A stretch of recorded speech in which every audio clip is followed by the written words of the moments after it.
ओम शांति। आज के बाबा के इस 7 तारीख के महावाक्य सुनेंगे। आज बाबा ने कहा बाप की शिक्षाओं को धारण कर।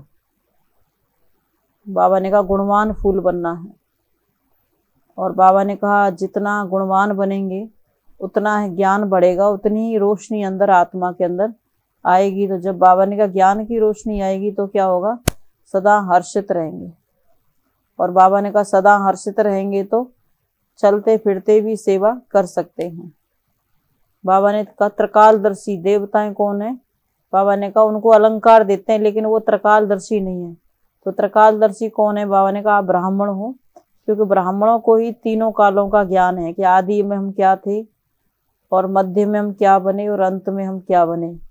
और जो देवताओं को अलंकार दिए हैं बाबा ने कहा उनको तो उसका ज्ञान ही नहीं है। उनको यही नहीं पता है कि हम सतयुग में हैं, इसके बाद हम और नीचे जाएंगे, त्रेता में, बाद में और कहीं जाएंगे, चक्कर लगाएंगे, उनको ये पता नहीं है। तो इसलिए बाबा ने कहा ये अलंकार देवताओं को इसलिए दिए हैं कि वो संपन्न है, संपूर्ण है। ब्राह्मण अभी संपूर्ण बने नहीं है कि कभी कभी अलंकारों को धारण करते हैं, कभी कभी अलंकारों को छोड़ देते हैं। इसीलिए देवताओं को दिए हैं कि वो कंप्लीट है, माना विजयी है इन बातों में। तो आज के बाबा के महावाक्य हैं। बाबा ने कहा मीठे बच्चे, बाप की शिक्षाओं को धारण कर। तुम्हें गुणवान फूल बनना है, तुम्हें ज्ञान की रोशनी मिली है, इसलिए सदा हर्षित रहना है। बाबा ने कहा गुणवान फूल बनना है, ज्ञान की रोशनी मिली है, इसलिए सदा हर्षित रहना है। प्रश्न, तुम बच्चों की कौन सी गुह्य रमणीक बातें हैं जो मनुष्य सुनकर मूझते हैं? तो बाबा ने कहा तुम कहते हो अभी हम ब्राह्मण कुल भूषण स्वदर्शन चक्रधारी हैं, हम ज्ञान की संग ध्वनि करने वाले हैं, हम त्रिनेत्री त्रिकालदर्शी हैं। ये देवताओं को जो अलंकार देते हैं वह सब हमारे हैं।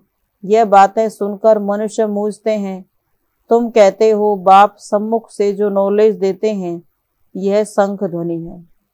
शिव बाबा ब्रह्मा के द्वारा जो ज्ञान सुनाते हैं बाबा ने कहा ये शंख ध्वनि है।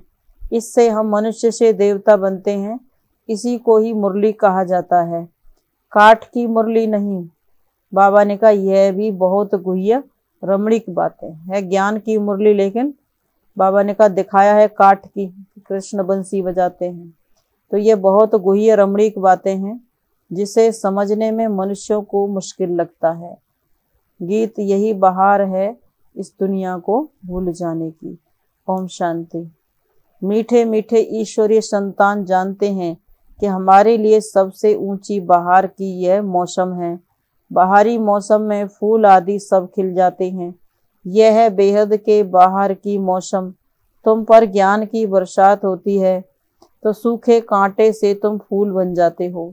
यह भी तुम ही जानो। नंबरवार पुरुषार्थ अनुसार कोई तो बहुत खुशी में रहते हैं कि हम इस ज्ञान वर्षा से कांटे से फूल बनते हैं। बाबा का ज्ञान सुनते जाते हैं तो हम कांटे से फूल बनते जाते हैं। तो बाबा ने कहा झाड़ जब एकदम सूख जाता है तो एक भी पत्ता नहीं रहता। हर वर्ष यह हाल होता है। फिर बरसात में पत्ते भी सुंदर, फूल भी बड़े सुंदर हो जाते हैं। तो यह ज्ञान बरसात की बाहरी मौसम फर्स्ट क्लास है। अब यह है कांटों की दुनिया। झाड़ कहता है मैं कांटों का झाड़ बन गया हूँ। फिर ज्ञान बरसात से फूलों का झाड़ बनता हूँ। तुम एक एक चैतन्य झाड़ हो ना। अभी तुमको ज्ञान की रोशनी मिली है जिससे तुम ऊंच पद पाते हो। तुम क्या से क्या बनते हो तुम जानते हो। अभी हम अपवित्र से पवित्र बनते हैं। विष्णु भी युगल रूप है ना, साक्षात्कार जोड़ी रूप का होता है। विष्णु को 4 भुजाएं दिखाते हैं ना, परंतु उनको ज्ञान तो कुछ भी नहीं है। 2 रूप मिलकर डांस करते हैं। बाबा ने कहा डांस करते हैं 2 रूप मिलकर। बाप समझाते हैं दिवाली होती है तो महालक्ष्मी आती है तो तुम दोनों को बुलाते हो। आगे लक्ष्मी नीचे, बाबा ने कहा आगे लक्ष्मी पीछे नारायण होता है। लक्ष्मी 2 भुजा वाली होती है, महालक्ष्मी 4 भुजा वाली होती है। परंतु ये बातें अभी तुम जानते हो, आगे बिल्कुल ही नहीं जानते थे। एकदम कांटे थे, सो अब फूल बन रहे हो। ग्रंथ में भी कहा, मनुष्य से देवता किए कर तन लागी बार। तो बाबा ने कहा, सतयुग में देवी गुण वाले थे, इस समय के मनुष्य आसुरी गुण वाले हो। तुम हो ईश्वरीय गुण वाले। ईश्वर बैठ हमको गुणवान बनाते हैं। बाबा की शिक्षा से हम सर्वगुण संपन्न बनते हैं। भारत की महिमा है, अर्थात भारत में रहने वालों की बड़ी महिमा गाते हैं, परंतु उनको यह पता नहीं है कि उन्हों को ऐसा बनाने वाला कौन। बड़े बड़े मंदिर बनाते हैं, परंतु उनके ऑक्यूपेशन का किसको पता नहीं है। तुमको तो बहुत रोशनी मिली है, तुमको बहुत हर्षित रहना है। अभी वहां भी बाबा ने कहा 21 जन्मों के लिए हर्षित रहेंगे। तुम जानते हो हम 21 जन्मों का पद लेने के लिए पढ़ाई पढ़ते हैं। कमाई नॉलेज से होती है। गॉड फादरली स्टूडेंट लाइफ है। सूर्यवंशी घराने के मालिक बनते हो, गोया स्वर्ग के मालिक बनते हैं। पावन दुनिया में भी बाबा ने कहा सब एक जैसा पद नहीं लेते। सिर्फ लक्ष्मी नारायण तो राज्य नहीं करते, यह भी किसको पता नहीं है। सिर्फ डिनाइस्टी होगी और राजाई भी होगी। सूर्यवंशी चंद्रवंशी, बाबा ने कहा सूर्यवंशी चंद्रवंशी थे। श्री बाबा ने नई दुनिया स्थापन की। दुनिया वालों की बुद्धि में तो अंधियारा है। बाबा ने कहा तुम्हारे पास तो रोशनी है। पतित दुनिया पावन दुनिया है। पावन दुनिया में भी नंबरवार मर्तबे हैं, प्रजा में भी होंगे। वहाँ तो सबको सुख ही सुख है। हर एक की अपनी अपनी राजाई जमींदारी आदि होती है। पतित दुनिया में सब पतित हैं, परंतु उनमें भी नंबरवार हैं। जैसे सतयुग में ऊंचे से ऊंच डिनाइस्टी है लक्ष्मी नारायण की। राधे कृष्ण प्रिंसेस स्वयंवर बाद लक्ष्मी नारायण बने हैं। लक्ष्मी नारायण की डिनाइस्टी कहेंगे, राधे कृष्ण की डिनाइस्टी नहीं कहेंगे। राजाओं का नाम लिया जाता है, थोड़ी सी भी बात कोई नहीं जानते। तुम सब जानते हो। सो भी नंबरवार राजधानी में तो बाबा ने कहा सो भी नंबरवार। ये दुनिया में बाबा ने कहा इन बातों को कोई नहीं जानते कि परमात्मा का कार्य कैसे चलता है, क्या विधि है। राजधानी में भी तो बाबा ने कहा नंबरवार पद होते हैं ना। कहाँ सूर्यवंशी, कहाँ फिर प्रजा में चांडाल आदि जाकर बनते हैं। पतित दुनिया में भी नंबरवार होते हैं। अब बाप तुमको कर्म अकर्म विकर्म की गति समझा रहे हैं। बाप कहते हैं बच्चे श्रीमत पर चलो। बहुत बच्चे हैं जिनको बाबा ने कभी देखा ही नहीं है, आपस में बहुत अच्छी सर्विस कर रहे हैं, बाप का परिचय देते रहते हैं। सिवाय ब्राह्मणी मुकर्रर किए बिना भी सेंटर चला रहे हैं। सम्मुख मिले भी नहीं है, फिर भी सर्विस कर आप सम्मान बना रहे हैं। सम्मुख रहने वाले इतनी सर्विस नहीं करते। रूहानी यात्रा सिखाना है। तुम हो रूहानी पंडे, तुम भी रास्ता बताते हो। हे आत्माएं बाप को याद करो। कहते भी हैं आत्मा परमात्मा अलग रहे बहुकाल, वह भी हिसाब है ना। बहुत काल सिद्ध करके बताते हो ना। तुम ही सबसे जास्ती बहुकाल से बिछुड़े हुए हो। सूर्यवंशी चंद्रवंशी घराने के थे, फिर पुनर्जन्म के चक्र में आते 84 जन्म लगे हैं। सो भी सबके तो 84 जन्म हो नहीं सकते। इस ज्ञान की रिमझिम, बाबा ने कहा रिमझिम में तुम बच्चे रहते हो। यह है तुम्हारी स्टूडेंट लाइफ। कोई गृहस्थ व्यवहार संभालते हुए फिर दूसरा कोर्स भी उठाते हैं। यहाँ तो सिर्फ पवित्रता की बात है। बाप और बच्चे को याद करना है और पढ़ना भी है। पवित्र जरूर बनना है। पढ़ाई, बाबा ने कहा इस पढ़ाई में पवित्र जरूर बनना पड़े। कहते भी हैं शेरनी का दूध सोने के बर्तन में ठहर सकता है।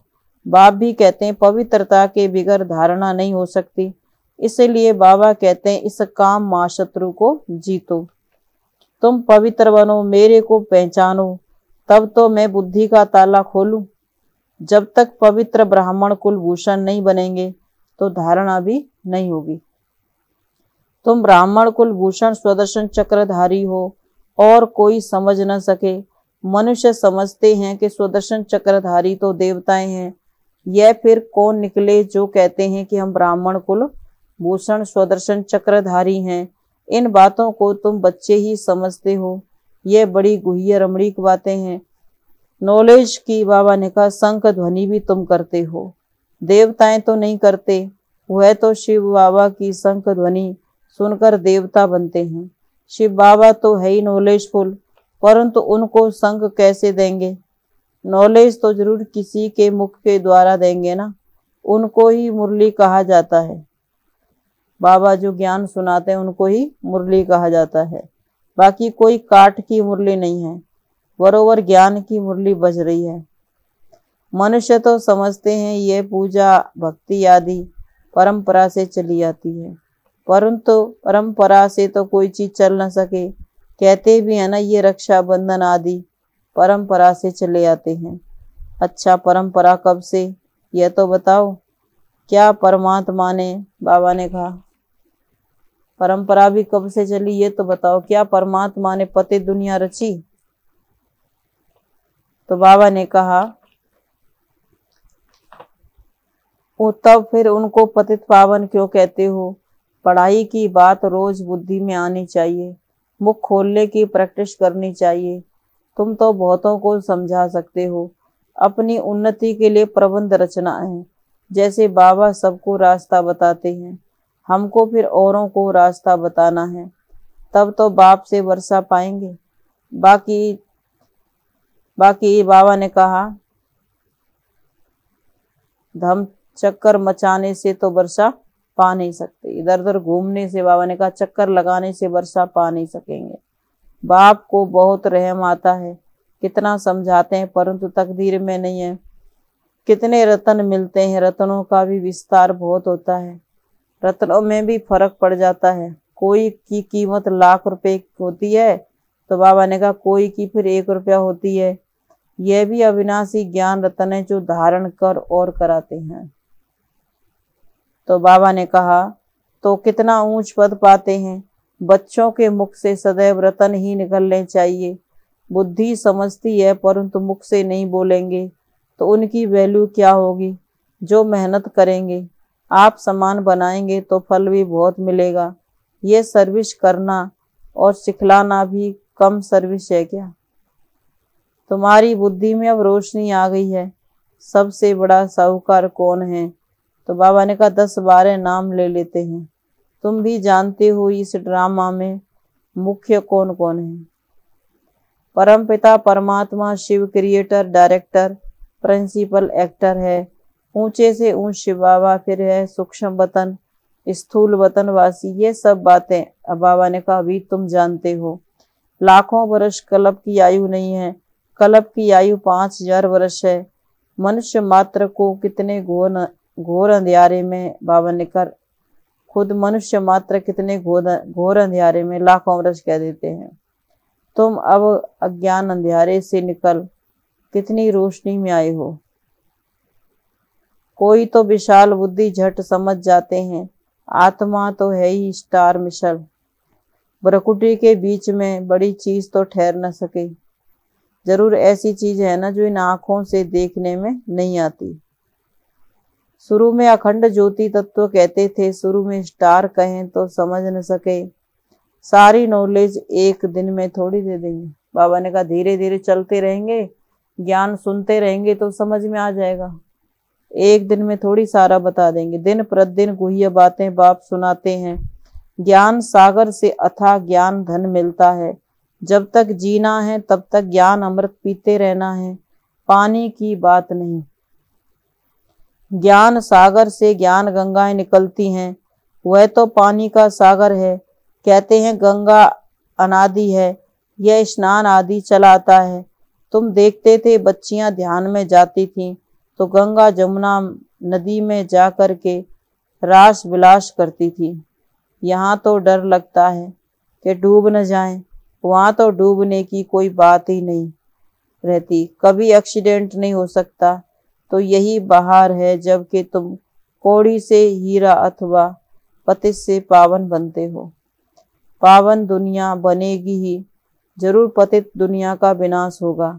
महाभारत में तो पूरा दिखाया नहीं है, दिखाते हैं पांडव पहाड़ों पर जाकर गल मरे, साथ में कुत्ता भी ले गए। क्या पांडव कुत्तों को भी पालते हैं? तुम तो कुत्ता पालते नहीं हो। कुत्ते का मान कितना रखा है, बहुत लोग कुत्ता पालते हैं।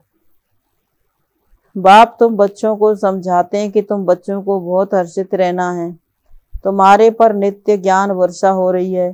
तुम जानते हो कि बाबा कैसे आते हैं, ज्ञान वर्षा करते हैं और भारत में ही आते हैं। इसीलिए भारत की कितनी बड़ी महिमा है। भारत ही अविनाशी खंड है, भारत ही अविनाशी बाप का बर्थ प्लेस है। तो शिव बाबा सभी को पावन बनाने वाला है और कोई जानते नहीं है। वह तो कह देते हैं आत्मा परमात्मा नाम रूप से न्यारा है। बाबा ने कहा सर्वव्यापी कह देते हैं, कितनी बातें बता दी हैं। तो बाप कहते हैं मैं आता हूँ, मुझे ब्राह्मण जरूर रचने हैं। कहते हैं हम ब्रह्मा की औलाद हैं। शिव बाबा कहते जब ब्राह्मण सच्चे ब्राह्मण नहीं रहते, केवल नाम के ब्राह्मण रह जाते, तो शिव बाबा आकर ब्रह्मा के द्वारा ज्ञान सुनाकर एडाप्ट किए हुए बच्चों को ब्राह्मण बनाते हैं। वह कहते हैं हम ब्रह्मा की औलाद हैं, तब तो ब्राह्मण कहलाते हैं, परंतु यह बातें भूल गए हैं। शिव बाबा ने आकर क्या किया, कैसे ब्रह्मा मुख वंशावली बनाया, तुम अब जानते हो। शिव बाबा आए हैं, वह रचयिता है, तो जरूर नई दुनिया बाबा ने रची होगी, किसको भी पता नहीं है। न जानने के कारण गालियां देते रहते हैं। इसलिए बाप कहते यदा यदा धर्मस्य। यह किसने कहा कि जब जब धर्म की गिलानी होती है तब तब भगवान ने कहा है मैं धरती पर आता हूँ। तो ये किसने कहा? श्री कृष्ण ने तो नहीं कहा। बाबा ने कहा श्री कृष्ण की आत्मा को भी कहते हैं। श्री कृष्ण की आत्मा को अब मालूम पड़ा है कि अब 84 जन्म लेते हैं। तुम तो पहले, बाबा ने कहा पास हो, ट्रांसफर होते हो, वही पहले जन्म लेते हैं। तुम्हारी बुद्धि में कितनी रोशनी आई है। ऑक्यूपेशन करते हैं, बाबा ने कहा ऑपरेशन करते हैं, तो एक आंख निकाल करके दूसरी आंख डाल देते हैं, जिससे रोशनी आ जाती है। कोई का डिफेक्ट भी रह जाता है। तुम आत्माओं के ज्ञान चक्षु खत्म हो गए हैं। वह बाबा ने कहा देने के लिए बाबा आया है। तुम्हारे पास ज्ञान चक्षु, बाबा ने कहा आदि, तुम्हारे पास ज्ञान चक्षु खुल रहा है। तीसरा नेत्र ज्ञान का, तो अब तीसरा नेत्र शिव बाबा ने कहा वह देने वाला बाबा है। तो बाबा ने कहा तुम्हारे ज्ञान के तीसरे नेत्र खुल गए हैं। वास्तव में तीसरा नेत्र तुम ब्राह्मणों का है। तुम ही हो सर्वोत्तम ब्राह्मण कुल भूषण। देवी कुल और आसुरी कुल वर्ण कहो, कुल कहो, बात एक ही है। ज्ञान स्वदर्शन चक्रधारी बने हो। कमल पुष्प समान पवित्र भी रहने वाले हो। कमल पुष्प समान पवित्र रहने का पुरुषार्थ जरूर करने वाले हो। तुम जानते हो किसकी आंख अच्छी खुली है, किसकी, बाबा ने कहा खुलती नहीं है। किसी की आंख अच्छी खुली है, किसी की खुलती जाती है। आखिरी 100% खुल ही जाएगी। मुख से ज्ञान रतन निकलते रहते हैं, तब तो रूप बसंत कहलाते हो। बाबा ने कहा अब तुम मेहनत करो, पुरुषार्थ करो जितना हो सके। ज्ञान में बड़ा गंभीर हर्षित मुख, बाबा ने कहा गंभीर होना चाहिए। विशाल बुद्धि बन, बाबा ने कहा सुख महसूस करते रहना है। स्वर्ग का वर्षा मिल रहा है, और क्या चाहिए। कितनी गुह्य बातें, बाबा ने कहा माननी चाहिए। इतना बाबा ने कहा ऊंचा वर्षा मिल रहा है, ये फिर 5000 वर्ष के बाद ही ये समय मिलेगा, बीच में दोबारा नहीं मिलेगा, ये समझना चाहिए। तो बाबा ने कहा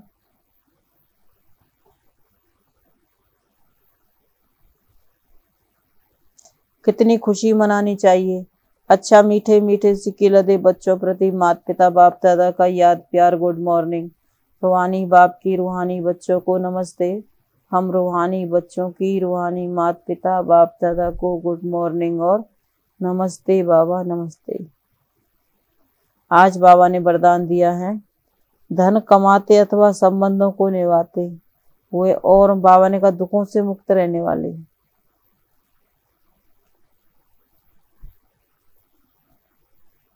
तो बाबा ने कहा धन कमाते अथवा संबंधों को निभाते हुए दुखों से मुक्त रहने वाले नष्टो मुआ भव, ट्रस्टी भव। तो बाबा ने कहा लौकिक संबंधों के बीच में रहते संबंध निभाना अलग चीज है और उनके साथ उनके तरफ आकर्षित होना अलग चीज है। ट्रस्टी होकर धन कमाना अलग चीज है। बाबा ने कहा लगाव से कमाना, मोह से कमाना अलग। कमाने में बाबा ने कहा अलग चीज है। नष्टो मुआ ट्रस्टी बनने, ट्रस्टी की निशानी है दुख और अशांति का नाम निशान ना हो। कभी कमाने में धन नीचे ऊपर हो जाए तो बाबा ने कहा संबंध निभाने में कोई बीमार हो जाए तो भी दुख की लहर, तो बाबा ने कहा दुख की लहर ना आए। धन कमाने में ऊपर नीचे हो जाए, संबंधों में कोई बीमार हो जाए, ऊपर नीचे हो जाए तो भी बाबा ने कहा दुख की लहर ना आई। सदा बेफिक्र बादशाह। स्लोगन है रहम दिल उसे कहा जाता है जो निर्बल को हिम्मत और बल देता है। रहम दिल उसे कहा जाता है जो निर्बल को हिम्मत और बल देता है। तो आज की मुरली का सार था, बाप की शिक्षाओं को धारण कर तुम्हें गुणवान, बाबा ने कहा फूल बनना है और ज्ञान की ही रोशनी में रहना है और बाबा ने कहा सदा हर्षित रहना है। ओम शांति।